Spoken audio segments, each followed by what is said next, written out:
Right. So I will begin by just giving you a few opening statements, and then there's a small presentation to give you an idea of what at CII we plan to do in this year and what is our role that we envisage for ourselves. As you know, CII plays a very important role in fostering India's development by facilitating a dialogue amongst industry, government and civil society, and offers a lot of advisory services. It has over 9,000 members across the country, and in West Bengal we have over 500 members. Centers of excellence, and I'm going to show you some of them. And it is one of the premier and one of the largest chambers in the country today. You might be aware that we had done an exhaustive analysis of the G20 summit that happened and the B20 India summit which followed that. And we are happy to share that out of all the recommendations, 80% of the B20 India recommendations were incorporated in the G20 India New Delhi Leaders Declaration, while many more have actually resonated very well with the leaders. Coming back to Bengal, West Bengal possesses immense potential, is endowed with natural resources, skilled workforce. We know the history. It used to be the capital of the country at one point in time. The gross state domestic product of the growth rate for the year FY24 for the state stands at 7.65%, which you know is higher than the national average. Because even within the country, tomorrow carbon trading might start. So, if you're not even aware, how will you prepare? So, it will be more to educate, communicate, and help them, support them through our Center of Excellence and through academic institutions. So, the ESG preparedness of our MSMEs, we want to also work on that, on a study to how prepared are they. So, that the panel will work on that. So, those are the details. Sir, I have a question. Yeah. So, sir, land is an important issue for the manufacturing unit in West Bengal. So, have you given any suggestion to the West Bengal government on this issue? So, the council has just been formed, as I mentioned, and we have said that we would like to facilitate investments in the state, and for that, whatever is required for the industry through our policy advocacy initiative with the government, we will do. We will suggest to the government what is required. We will do a benchmarking with, say, neighboring states, with the states which attract the most investment, and then we will take it up with the government and say that those are the 3, 4, 5 things which we suggest to the government should take up.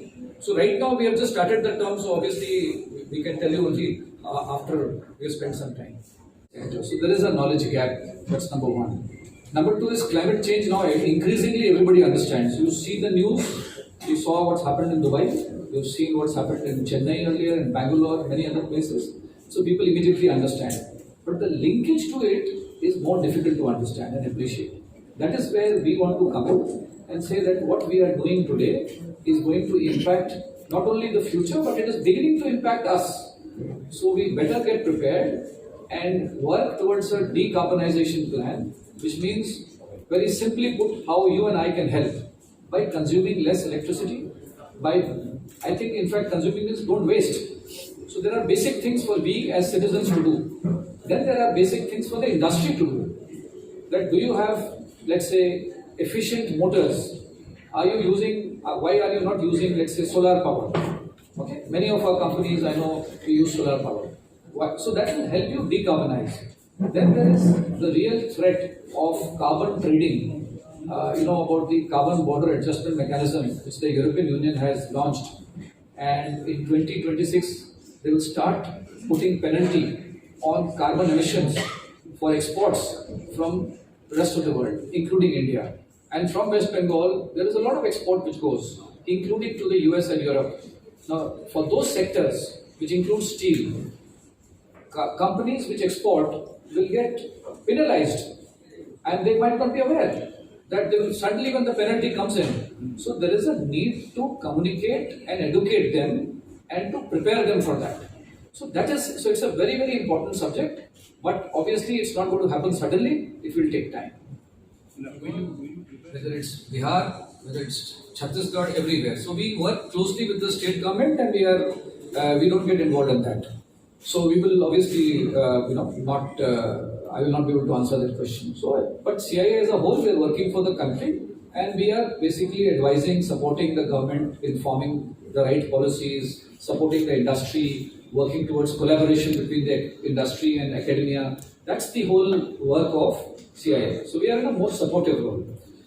That was the first question. Second one, AI is a very difficult question, but it's something which is going to threaten us all. And I mentioned to you a little while back also, CII, the panel that we have formed, will be in its role in Bengal, will certainly try to work out, how the implications of artificial intelligence and how we can support in whatever way, and also through our policy advocacy. But CII at the national level is aware of this issue, and there is lots of work happening at a lot of places.